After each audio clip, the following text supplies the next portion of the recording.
beat 2, 3, 4. Dylan Butler. Dylan, what's the mug this morning?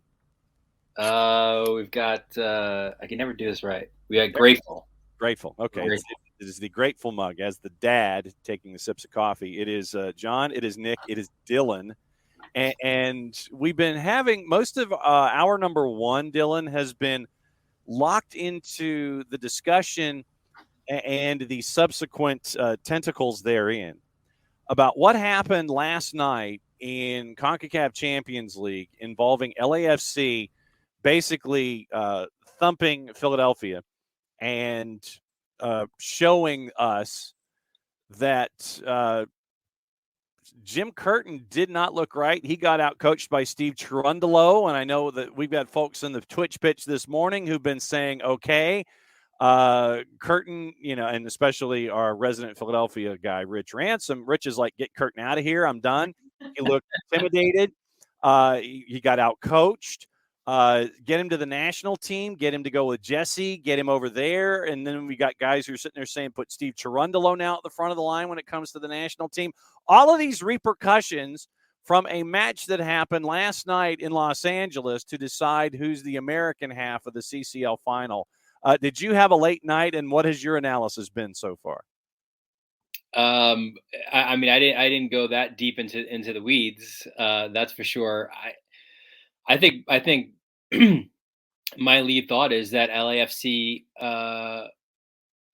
showed clearly through this part of the journey that they're the best team in MLS. We pretty much knew that, right? But it was confirmed in a big way, and I think they'll go into this final, whoever they play, as the favorite, which is not a position that we've seen an MLS team be in before, right?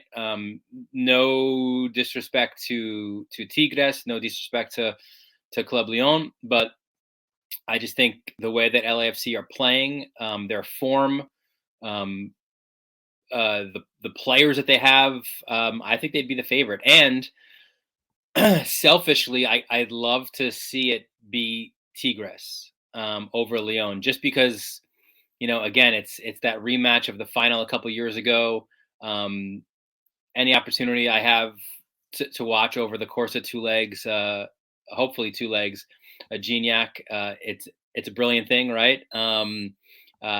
Two of the bigger teams, and I'll tell you what, for MLS, and probably also for Liga MX, how great this is set up now for Leagues Cup, right? Like you're going to have an incredible 2-leg final. And then, in a couple months now, you jump into Leagues Cup. So that spiciness will certainly be there. Nick Alifi for Dylan Butler, go.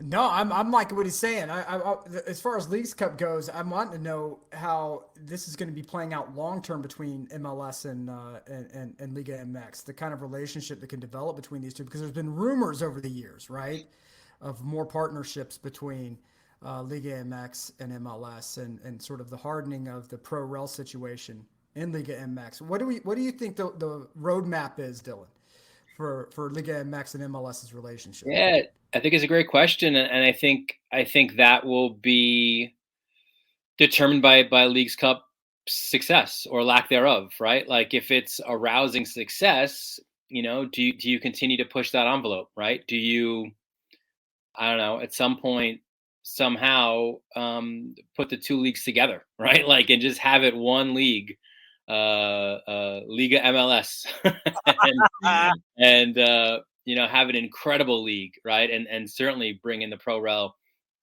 aspect of it, and then on the regular have Club America and LA Galaxy playing each other, or teams of that like. I think there's ample opportunity and possibility, and certainly there's discussions among the leagues. So I think we'll learn a lot about this Leagues Cup, right? Like how successful is it? And certainly it's got to be successful in a business way as well, right? It's got to make sense for these two leagues financially. So I think there'll be a lot of I'm not sure if all the answers will be had after this version of Leagues Cup, but I think it'll start sort of that conversation about what the future might be between these two leagues. knock-on effect in our morning conversations has been, it's like, okay, now what do we do if you're still looking, Anthony Hudson's still your substitute teacher for the men's national team. Now that you have a sporting director in place, is it as easy as Jesse Marsh now? Is it Marsh and Curtin? What are we looking at here when it comes to the new men's national team coach with the influence that could be coming from Major League Soccer and a team that plays a specific way? But I've maintained that the coach can adapt to the players and not the players having to adapt to a style. Now, what are you looking at when it comes to the men's national team coach? Is Jim Curtin a part of this conversation? Because a lot of folks were like, look, he looked like he got out coached last night by Steve Cherundolo. Steve Cherundolo should be ahead of Jim Curtin in any list when it comes to men's national team. What about the coaches that were in play last night and the men's national team? Yeah, I mean, what I'll say about that too is, I don't,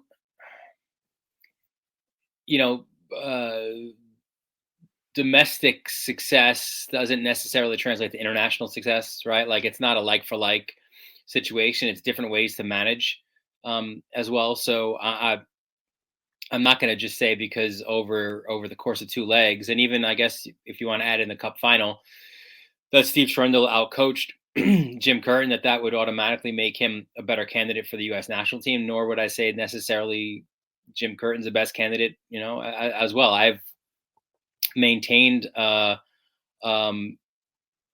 I've thought Marsh is the guy, who would be an assistant. Curtin has already put that on record that he'd be interested in that kind of a situation. And who knows what Cherundolo's interest is there as well. I think what I do think is among that triumvirate is these are good conversations to have, right?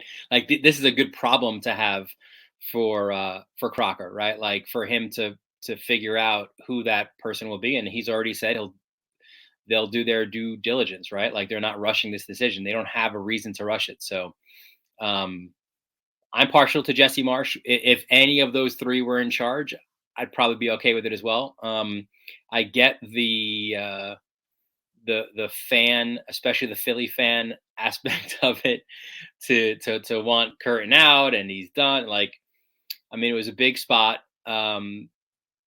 But obviously too, you get a red card in that situation. I mean, conceding early puts you in a major hole. But then just a needless red, a second yellow when you already had, he already knew he was on a yellow. That wasn't good. But, that said, look, let's be honest. LAFC are home. They have the away goals advantage. And they're undefeated. They're the best team in MLS, right? So the advantage was already there. I don't think it was anything tactically necessarily that moved things one way or another, right? Like LAFC were supposed to win this game, and they did. Nick, go for it. Well, one, I'm noticing that blue and black nasty scarf you have hanging behind you. It hurts my heart to see that. That one over here. The inter scarf that you have behind you. That's fine. I need to clearly send you a proper Milan scarf. I'll put it somewhere. Where would I put it? Over here. Yeah, we'll have to find this prominently. But I think that the big issue here for me with Marsh is that we've seen the style that he wants to run before, and we've seen it at the international level, right? We Lobanovsky ran it, with the old USSR teams, and to mixed results, but he didn't win any major trophies with it. And to see what's going on now in the world, I think that I don't know if Marsh is going to have the tactical flexibility to change his game as the game progresses between now and when the World Cup lands on U.S. shores. I just, that's the one thing that concerns me, is that by the time the tournament gets here, is Marsh going to be open enough to changing his game at all to keep up, or is the U.S. already going to be in an antiquated spot, tactically anyway, because it's still this Rangnick style press system that he wants to run. That's the one thing that concerns me with Marsh. Yeah, and to your point, then you would certainly say advantage Cherundolo, right? Because they do press, but he's shown that that flexibility, right? Like to kind of play in different ways and have success in different ways, and have it with the ball and without the ball. So, I don't. It's an excellent point. It's an excellent question. I think there's enough time, for Jesse to do that, but is he locked into that, to that energy drink soccer, right? Like, I don't know. That's a good point. Well, here's the one thing I think that Marsh I think he checks so many boxes, right? He's more to the media anyway. Everything I've heard about Greg Berhalter was that as tough as he could be in front of the cameras, off camera, he was the nicest guy, the friendliest guy, one of the easiest interactions that fans and people had to deal with from a manager standpoint. But with Marsh, he checks so many boxes. He's personable. He's friendly. He's more than happy to take time to explain his mindset to members of the media. Again, the concern I have is from a tactical standpoint, but we've been having this conversation for a very long time in this country. What is the American style? So many, all around the world, people have seemed to figure out their styles culturally, what works for them. And because America is this giant melting pot, is this all gas, no brakes, heavy metal soccer really what we need? Because that's sort of the best way to match up all these disparate cultures and personalities in America. I think that's something we need to kind of discuss going forward. And you wondered too how much of that is going to be on Matt Crocker's plate, right? to in addition to obviously finding a new head coach, finding an ethos, right? Like a system, a personality, and would that then translate down into the youth teams as well, right?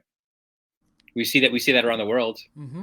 We know Mexican teams play, the same way as they do in their U17s as they do with their full national team. So. Mm-hmm. I mean, it's one of those intriguing questions that you're staring at with the men's national team. Let me get your perspective on the match itself last night. And it looked like Jim Curtin, in somewhat of a Berhaltian manner, waited too late to make subs when he was down a goal. I mean, you had Olivier Mbaizo have just the silly second yellow. Then you're down a goal, you're down a man, and you still wait until the 75th minute to make your subs. It seemed like we were staring at Greg Berhalter, except he didn't. He looked more like a librarian with a puffy jacket as opposed to what we're used to seeing. Yeah, it's a fair criticism, no doubt about it. I think that early goal really just it's that combination. Like not that he was waving the white flag at that point, but it just felt sort of like, what are we going to do here, right? Like we're down a man, we're down a goal, we're at LAFC. It fits, the extra man now that LAFC has and the way that they play. Really fits them. Now Philly can't press really, right? Like, because now you're going to be out of gas. Mm-hmm. So there were so many things that were against them. And, and fair to Curtin as well. I don't think that he played this card, but they were without arguably their most influential player. Yeah. In Martinez as well, right? With that hamstring injury. So, and again, didn't play that card as far as I know. I wasn't part of the press conference after the match, but that was a huge blow, right? Like he does so much in their defensive work and breaking things up in the midfield and against anybody in the league. So that was a tough blow. And yeah, I mean, it just, like I said, I'm never going to say that they quit, but it felt like we were a little bit too far behind here. And obviously, then you can see the late two of that, where the game was already over. Yeah. When you look at what we're staring at right now in Major League Soccer, since we're at halftime with Dylan, with Wednesdays with Dylan, steering it to what's going on in the league, big topic of conversation that we've had the first 2 days this week has been Sporting Kansas City. And it is a topic that we have talked about. And you wonder when there's going to be something that happens. When Johnny Russell says, and I'm paraphrasing, basically that we're broken and we don't know how to fix it. And you say this in a post-game environment, then you haven't won in your first 10, 0-7-3, and it's the only reason you have 3 points.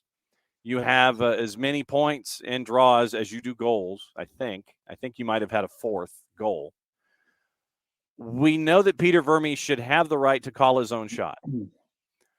But he seems to have pole vaulted to the front of the line when it comes to coaches that you really got to come up with a change. And the fact that he wears multiple hats in Kansas City might make it that more of a difficult decision because you might have to be replacing him with more than one individual. When you look at Sporting right now, what do you see? And is there a light at the end of the tunnel that isn't an oncoming train? I see a very, very complicated mess because of the two hats that you give Peter Vermes, because of the fact that it doesn't really appear that there's any willingness from anyone above Peter Vermes and really who's above him, but the ownership, right, to make a move. Yeah. Like they just and it doesn't appear, until maybe just this last match, where you had the chance about Vermes out, like it doesn't appear there's been any pressure either. So I don't know. You're still getting. I didn't look at the last attendance, right? But you're still probably getting your 15 to 20,000 that are going to Sporting Park and or Children's Mercy Park, excuse me. Yes. But like there's not the noisy neighbor, like almost like in LA or in New York. Or is it St. Louis, even if it's at the end of the state? Yeah. Like these are, it's when, and this is why you ultimately shouldn't give the dual hats, right? Like, because it leads you to this sort of spider web of a situation that's very difficult to get out of. So is it Vermes stepping down as head coach and maintaining sporting director? Like, does that help things? I don't think so, right? Because he's still been the one to push the buttons in player acquisitions, and that hasn't worked. Do you have an ownership who's willing to make that hard decision? And now, as you mentioned, right, finding two guys. I'll say this, I would go right away, like head coach. Let's bring back Preki, baby. Let's do it. The legend. We replace one legend with another legend. Yeah. And he has his, he's got his coaching pedigree, right? He's working things out in LAFC. So I mean, and that's one way to go. But who's your sporting? I mean, it's not easy. It's for sure not easy. And again, we've said it before, but the road or the mountain to climb out of this is just even more difficult because of all the other teams in the West and what they're doing. Right. Like even now we're even seeing Portland now a little bit, right? Like, finding their way back up and getting healthy again and Evander contributing and St. Louis, they've taken a dip, but all the points they accumulated early on, that's insurance to help them later in the season. And then obviously you've got the best team in the league in LAFC. So yeah, Seattle, like there's no, it's like, who are you climbing over, on the way up? It's not happening. In their current incarnation. Nick, for Dylan. I think Dylan brings up some great points. First of all, good night, Bam. Thanks for tuning in, man. Our resident Australian who is watching and talking about LAFC. So that's right, and he's also proof that the world cannot end today because it's already tomorrow in Australia. So that's really true. Yeah, I think Dylan brings up some great points here, and that, in my opinion, what's the major issue here is that Kansas City is now they're working out of fear, which is if you remove the current one-man regime, it is a start over. You are having to clear the slate, and in the West, it's very easy to become a cellar dweller. It has been proven to be extraordinarily hard to change that sort of scenario up, where even if you bring in a new manager, even if you bring in slowly but surely new players, there's no clear path to success. It's not like you have in the East where, the Red Bulls are going to, bring in the third string water boy from Southwest, New York State to come on and be their new star, and there's going to be a slight dip in form, or you can count on a particular team having a late season swoon. There are so many killers in the West that you have to be competitive, and hanging on to this process for so long, Sporting Kansas City has sort of become stagnant, and it's just a terrible position for them to be in because there really is no win situation for them. It's terrible, but this is sort of the product they bought into when they gave one man so much power. And to me too, Nick, I think the first warning sign is when everyone else around you realizes that your team is getting really old. Yeah. And then you extension those guys, oh, yeah. like those same guys, like not signaling out the one guy, but like a Graham Zusi, like, it's not a time to extend him, right? Like you move on and you get the younger guy up and you bring, either an academy guy up or you get a player from overseas with the young designated player in it, whatever it is. But like it was a few windows where they extend older players, and now, they've looked really old really quick. And defensively, really, who was their last really good? Like Ike Opara was probably their last really good center back, right? Like, and they've not recovered from that either. Yeah, I go back to being the Milan fan in the room. We did the same thing. We kept extending Gattuso, we kept extending Inzaghi and Nesta and all of these guys, and we did it for so long it put us in a position where we could no longer compete. And then we were a mid-table team for close to a decade. We entered the full banter era of terrible Milan teams, and there's a reason why. And I think Coco said it best. We can't change the regime because it's too hard. Coco's 100% right. It's not the way to operate a business or a sports team. I would rather follow that sort of New England Patriots model of let's get rid of somebody a year before before that swan song occurs so we can get the most value out of them, rather than keep extending them until the wheels fall off, because one day the wheels fall off, and it feels like that's where Sporting is now. And who does that? I mean, again, maybe because I'm closer to it being here, but I think NYCFC does that pretty well. Yeah. Where, guys who were big parts of it, they're not here anymore, right? Like they don't spend a lot of money on Sean Johnson in the free agency window, and they let him go, right? Like Alex Callens was really, really good, but that's fine. We'll sell him. We'll get him on. Eber, and everyone's like, where's the number 9, right? Like he's had some injuries. He's had some situations. They got a good chunk of money for him and they traded him to Seattle. So, listen, and Vermees is a loyal guy, right? Clearly, to a fault, but like there's other ways to reward guys who have won things for you, right? Like, like look at Benny Feihalber, right? He's a perfect example. He comes back into the fold, and now you've got him coaching on, the lower levels, right? And like working his way up. There's other positions, whether it's a scout or a coach or whatever it may be within the organization to reward those guys for their service, not extending them for another year.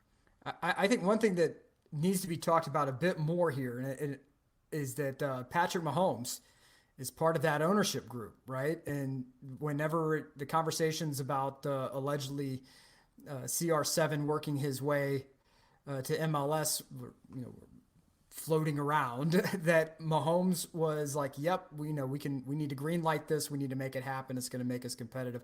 I want to know how long Mahomes is going to be sort of quietly sitting back, or if there are sort of things going on behind the scenes where Mahomes is sort of pushing buttons, saying, "I want to be a part of a winner. I'm a part of a winner from a playing aspect. I want to be a part of a winner from an ownership aspect. It's time to make some serious changes." I wonder what kind of pressure he's going to be exerting.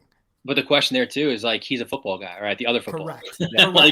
like he might know Cristiano Ronaldo. Correct. Because obviously he's a worldwide name.